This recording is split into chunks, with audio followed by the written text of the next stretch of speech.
దాయాది పాకిస్తాన్ది అంతా మేకపోతు గాంభీర్యమేనా? లోపల మాత్రం భారత్ ఎక్కడ దాడి చేస్తుందో అని భయంతో వణికిపోతుందా? జరుగుతున్న పరిణామాలు చూస్తుంటే అవుననే సమాధానం వినిపిస్తుంది. భారత్ పాక్ సరిహద్దుల్లో యుద్ధ మేఘాలు కమ్ముకుంటున్న వేళ పాక్ ఆర్మీ చీఫ్ ఆసిఫ్ మునీర్ కనిపించడం లేదన్న వార్తలు పాకిస్తాన్లో కలకలం రేపుతున్నాయి. కుటుంబంతో పాటుగా ఆయన దేశం వీడి పారిపోయారన్న వార్తలు వినిపిస్తున్నాయి. పహల్గామ్ ఉగ్రదాడి జరిగినప్పటి నుంచి మునీర్ బయట ఎక్కడ కనిపించడం లేదు. ఉగ్రదాడికి కొద్ది రోజుల ముందు భారత్పై హిందువులపై మునీర్ రెచ్చగొట్టే వ్యాఖ్యలు చేశారు. పహల్గామ్ ఉగ్రదాడి నేపథ్యంలో భారత్ దాడి చేస్తుందన్న భయంతోనే ఆయన కుటుంబంతో సహా దేశాన్ని వీడి పారిపోయినట్లు సమాచారం. ఇక మునీర్కు తీవ్ర భారత విద్వేషిగా పేరుంది. కొద్ది రోజులుగా భారత్ వ్యతిరేక వ్యాఖ్యలతో వార్తలు నిలుస్తూ వస్తున్నారు. పాక్ కాశ్మీర్ జీవనాడి అని, దాన్ని వదులుకునే ప్రసక్తే లేదని హిందువులు, ముస్లింలు, భిన్న జాతులని ఇటీవల రెచ్చగొట్టే వ్యాఖ్యలు చేశారు. తర్వాత 2 రోజులకే పహల్గామ్ ఉగ్రదాడి జరిగింది. దాడిపై ఆగ్రహంతో రగిలిపోతున్న భారత్ తీవ్ర స్థాయిలో ప్రతీకార చర్యలకు దిగుతుందని పాక్ ఆందోళన చెందుతుంది. అందుకే మునీర్ సహా పలువురు పాక్ సైనికాధికారులు కుటుంబాలతో సహా విదేశాలకు పారిపోయినట్లు వార్తలు వినిపిస్తున్నాయి. ఇదిలా ఉంటే ప్రస్తుతం భారత్, పాకిస్తాన్ మధ్య తీవ్ర ఉద్రిక్తత పరిస్థితులు నెలకొన్నాయి. అయితే పహల్గామ్ లో జరిగిన ఉగ్రవాది దాడికి ప్రతీకారం తీర్చుకోవాలని కూడా దేశవ్యాప్తంగా డిమాండ్స్ వినిపిస్తున్నాయి. ఇదే నేపథ్యంలో అటు భారత ప్రభుత్వం, ఇటు భారత సైన్యం కూడా ఆచితూచి అడుగులేస్తుంది. ఇప్పటికే విషయంలో కేంద్రంలోని నరేంద్ర మోదీ ప్రభుత్వం కొన్ని కీలకమైన అంశాలకు సంబంధించిన నిర్ణయం తీసుకుంది. అయితే మరోవైపు భారత్ త్రివిధ దళాలు కూడా ఎలాంటి పరిస్థితులైనా ఎదుర్కోవడానికి సిద్ధంగా ఉన్నామని కూడా ప్రకటించాయి. ఈ నేపథ్యంలో ఎప్పుడు ఏం జరుగుతుందనే ఉత్కంఠ నెలకొంది. ఇలాంటి పరిస్థితుల్లో ఢిల్లీలో కొన్ని కీలక చర్చలు, భేటీలు జరగడం కూడా ప్రాధాన్యత సంతరించుకుంది. ఒకవేళ పాక్ కవ్వింపుల చర్యలకు ఇలాంటి సమాధానం ఇవ్వాలనే దానిపై కూడా కీలక నిర్ణయాలు తీసుకుంటుంది ప్రభుత్వం. అదేవిధంగా తాజాగా రక్షణ మంత్రి రాజ్నాథ్ సింగ్ తో కూడా చీఫ్ ఆఫ్ డిఫెన్స్ స్టాఫ్ త్రివిధ దళాధిపతి జనరల్ అనిల్ చౌహాన్ కూడా భేటీ కావడం తీవ్ర చర్చనీయాంశంగా మారింది.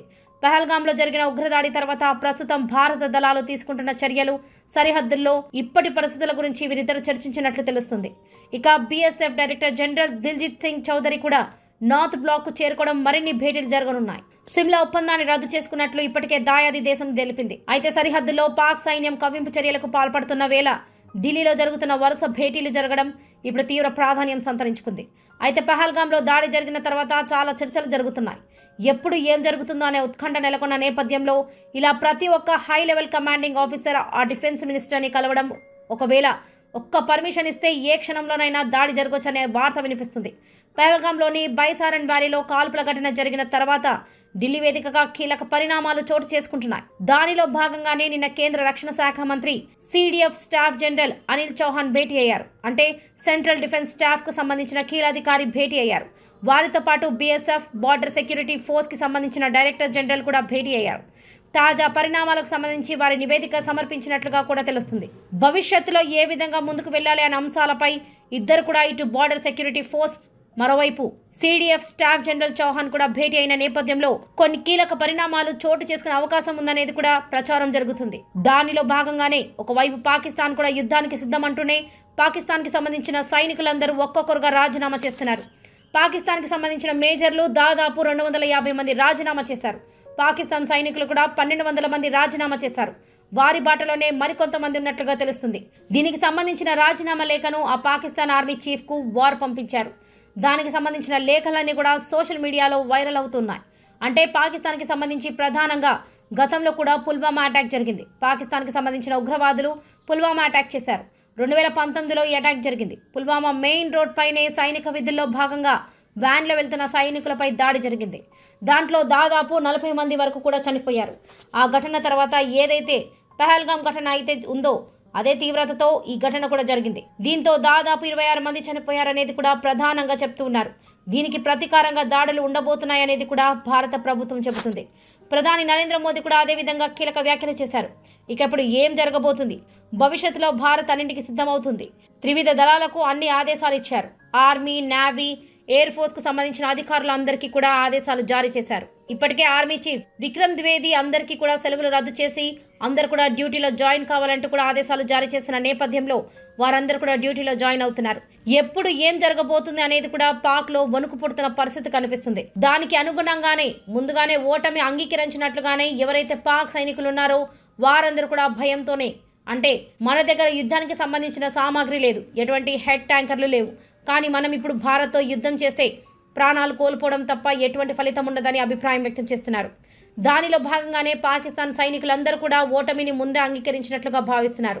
ప్రధానంగా చూస్తే ఎక్కడైనా రెండు దేశాల మధ్య యుద్ధం జరిగితే అటు ఆ దేశానికి సంబంధించి ఈ దేశానికి సంబంధించి కంపల్సరిగా ఆ యుద్ధంలో కాల్పులో చనిపోయే అవకాశం ఉంటుంది. ఈ నేపథ్యంలోనే ఆయుధాలు లేక వెళ్లి భారత్తో యుద్ధం చేసి చనిపోవడం కన్నా యుద్ధం మానేసుకోవడమే మంచిది, మనం గెలిచే అవకాశం లేదనేది కూడా అంతర్గతంగా వారందరూ కూడా చర్చించుకుంటున్నారు. కానీ పైకి మాత్రం పాకిస్తాన్ ఆర్మీ అలాగే మంత్రులు కానీ ఆర్మీ చీఫ్ కానీ పైకి మేకపోతు గాంభీర్యం ప్రదర్శిస్తూ ప్రగల్భాలు పలుకుతున్నారు. మా దగ్గర 130 అణుబాంబులున్నాయి, యుద్ధ సామాగ్రి అంతా మా దగ్గర ఉంది, మిమ్మల్నే పేల్చేస్తాము, తుడిచి పేల్చేస్తామంటూ వాళ్ళు చెప్తున్నప్పటికీ కూడా ఇండైరెక్ట్గా వారిలో అంతర్గత చర్చలు కొనసాగుతున్నాయి. అంటే భారత్ యుద్ధం చేసి గెలిచేంత సామాగ్రి మన దగ్గర ఉందా? లేదు. కాబట్టి యుద్ధానికి వెళ్ళడం కన్నా విరమించుకోవడం మంచిది. మేమైతే యుద్ధం చేయలేమంటూ కూడా పాకిస్తాన్కి సంబంధించిన సైన్యం అంతా కూడా రాజీనామా బాట పట్టారు. వారి బాటలోనే మరికొంతమంది కూడా ఉన్నట్లుగా తెలుస్తుంది. ఇక భారత విషయానికి వస్తే మొత్తం అస్త్రశాస్త్రాలను సిద్ధం చేసుకొని భారత ప్రభుత్వం సిద్ధంగా ఉంది.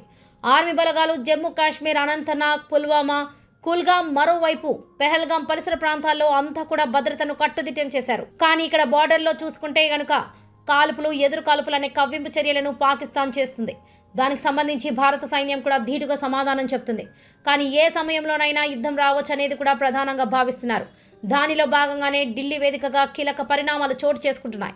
ఇక్కడ సెక్యూరిటీ ఫోర్స్ కొత్తగా ఎవరైతే అనుమతులు ఉన్నారో వారందరినీ కూడా క్షుణ్ణంగా తనిఖీలు చేస్తున్నారు. బ్యాగ్లు తనిఖీలు చేస్తూ ఉన్నారు. కొత్తగా ఎవరైనా కనిపిస్తే మాత్రం వారి ఐడి కార్డును చెక్ చేసి తర్వాత మాత్రమే వారిని వదిలిపెడుతున్న పరిస్థితి కనిపిస్తుంది. ప్రతి చోట కూడా గస్తీ కాస్తున్నారు. సర్చ్ ఆపరేషన్ అయితే కొనసాగుతుంది. ఇక అనుమానితులు ఎవరైతే ఉన్నారో వారికి సంబంధించి ఉగ్రవాదులు ఎవరైతే కాల్పులు జరిపారో వారి సహచరులు కానీ వారికి సహకరించిన వారు కానీ వారి ఇళ్లలో సోదాలు నిర్వహిస్తున్నారు. కొంతమంది ఇళ్లను ఇప్పటికే ధ్వంసం చేశారు, అంటే కూల్ చేసిన పరిస్థితి కనిపిస్తుంది. ఆర్మీ వెళ్లి అక్కడ లోపల ఉన్న తహసీల్దార్ సిబ్బందితో ఆ ఇళ్లని కూడా పడువేస్తున్న పరిస్థితి కనిపిస్తుంది. వారి కుటుంబ సభ్యుల నుంచి వివరాలు సేకరిస్తున్నారు. ఇల్లు పడేసిన తర్వాత ఎవరైతే వారితో మాట్లాడుతున్నారో అనుమానితులు వారిని కూడా వెళ్ళి మళ్ళీ ప్రశ్నిస్తున్నారు. స్టేషన్ తీసుకువెళ్ళి కొంతమందిని స్టేషన్లో ఉంచి వారిని విచారించిన పరిస్థితి అయితే కనిపిస్తుంది. ఇక మొత్తంగా చూసుకుంటే ఎక్కడికక్కడ ఎవరైనా అనుమానితులు ఉంటే అటువంటి వారిని ప్రశ్నిస్తున్నారు. ఎటువంటి అవాంఛనీయ సంఘటనలు మళ్ళీ పునరావృతం కాకుండా ఉండే విధంగా కూడా పటిష్టమైన భద్రత ఇక్కడ బార్డర్ సెక్యూరిటీ ఫోర్స్ కానీ ఆర్మీ కానీ ఇటు జమ్మూ కాశ్మీర్ పోలీసులు, శ్రీనగర్ పోలీసులు అందరూ కూడా పటిష్టమైన భద్రతను ఏర్పాటు చేస్తున్నారు. ఎవరు ఎటువంటి భయాందోళన వ్యక్తం చేయాల్సిన అవసరం లేదు. మీకు భద్రతగా ఆర్మీ ఉంది, అన్ని రకాల భద్రతా బలగాలు ఇక్కడ పహారా కాస్తుందంటూ జమ్మూ కాశ్మీర్ ప్రభుత్వం చెబుతుంది. పహల్గాం ఉగ్రదాడి అనంతరం పాకిస్తాన్లో ఇప్పటికే దౌత్య సంబంధాలపై కేంద్ర ప్రభుత్వం కీలక నిర్ణయాలు తీసుకుంది. ఈ చర్యలను జీర్ణించుకోలేని పాక్ నేతలు భారత్పై తమ అక్కస్సును వెళ్లగక్కుతున్నారు. ఇక కాల్పుల విరమణ ఒప్పందాన్ని ఉల్లంఘిస్తున్న పాక్ సైనికులు నిరంతరం నియంత్రణ రేఖ వెంబడి కూడా దాడులు చేస్తున్నారు. అయితే పాక్ దాడులను కూడా భారత సైన్యం సమర్థవంతంగా తిప్పికొడుతుంది. సరిహద్దులో ప్రస్తుతం నెలకొన్న ఉద్రిక్త పరిస్థితుల నేపథ్యంలో పారామిలిటరీ సైన్యానికి ఇచ్చిన సెలవులు కూడా రద్దు చేసింది ప్రభుత్వం. సెలవుల్లో వెళ్లిన వారు వెంటనే తిరిగి వచ్చి జాయిన్ అవ్వాలని కూడా ఆదేశాలు ఇచ్చారు. మరోవైపు జమ్మూ కాశ్మీర్లోనూ భారీగా సైన్యాన్ని మోహరించింది భారత ప్రభుత్వం. ఎలాంటి దాడులనైనా తిప్పికొట్టేందుకు ఇండియన్ ఆర్మీ సర్వంగా సిద్ధంగా ఉందని చెప్పి కూడా ఇప్పటికే పలు పోస్టులను కూడా అఫీషియల్ ఇండియన్ ఆర్మీ పేసేజ్ లో కూడా మనం చూసాం. అయితే పహల్గాంలో దాడి తర్వాత ఇండియన్ ఆర్మీ అలానే ఇండియన్ గవర్నమెంట్ ఉగ్రవాద చర్యను చాలా సీరియస్ గా తీసుకుంది. ఎలా ఎక్కడ దాక్కొని ఉన్నా ప్రపంచంలో ఏ మూల ఉన్నా కూడా ఖచ్చితంగా వెతికి మరి శిక్షిస్తామని కూడా ఇప్పటికే భారత ప్రభుత్వం చాలా సీరియస్ గా వార్నింగ్ ఇచ్చింది. ఇదే నేపథ్యంలో గత 3 రోజుల నుంచి జమ్మూ కాశ్మీర్లోని చాలా కొండ ప్రాంతాల్లో కావచ్చు, అడవుల్లో కావచ్చు, లేదా మారుమూల గ్రామాల్లో కావచ్చు జల్లెడ పట్టి మరి సర్చ్ ఆపరేషన్ కూంబింగ్ చేస్తున్నటువంటి పరిస్థితి కనిపించింది. సో ఈ ప్రాసెస్ లో క్రాస్ ఫైరింగ్ జరిగిన నేపథ్యంలో ఒక ఎన్కౌంటర్ కూడా జరిగింది. ఆ ఎన్కౌంటర్ లో లష్కరే తోయబాకి సంబంధించిన ఒక కమాండర్ ని కూడా ఇండియన్ ఆర్మీ వాళ్ళు హతమార్చారు. ఇదే నేపథ్యంలో కొంతమంది ఎవరైతే ఉగ్రవాదులు ఉన్నారో వాళ్ళు హైడ్ అవుట్స్ ని కూడా గుర్తించారు. వాళ్ళ డిజిటల్ ఫుట్ ప్రింట్స్ ద్వారా కావచ్చు, లేదా వాళ్ళ హైడ్ అవుట్స్ ని గుర్తించి ఏవైతే వాళ్ళ స్థావరాలు జమ్మూ కాశ్మీర్లో వాళ్ళు ఇల్లులు ఉన్నాయో కూడా వాటన్నింటిని కూడా కనిపెట్టి వాటిని ధ్వంసం చేసిన పరిస్థితి కూడా కనిపించింది. అయితే పాకిస్తాన్ ఎప్పుడైతే ఈ పిఓకే అనే ఒక అంశం వచ్చిందో పాకిస్తాన్ ఆక్రమిత కాశ్మీర్ని కూడా తిరిగి భారతదేశం కైవసం చేసుకోబోతుందనే ఒక చర్చ బయటకు వచ్చిన నేపథ్యంలో పాకిస్తాన్లో మరింత భయం పెరిగింది. దీంతో వాళ్ళు యుద్ధ ట్యాంకర్లను కూడా సరిహద్దుల వైపు మోహరించారు. బట్ ఏది ఏమైనప్పటికీ అంతగా ఫుల్ ఎక్విప్మెంట్స్ వాళ్ళ దగ్గర లేని పక్షాన చాలా మంది పాకిస్తాన్కి సంబంధించిన ఆర్మీ మేజర్లు కావచ్చు, కొంతమంది సైనికులు కావచ్చు, చాలా మంది రిజైన్ చేశారు.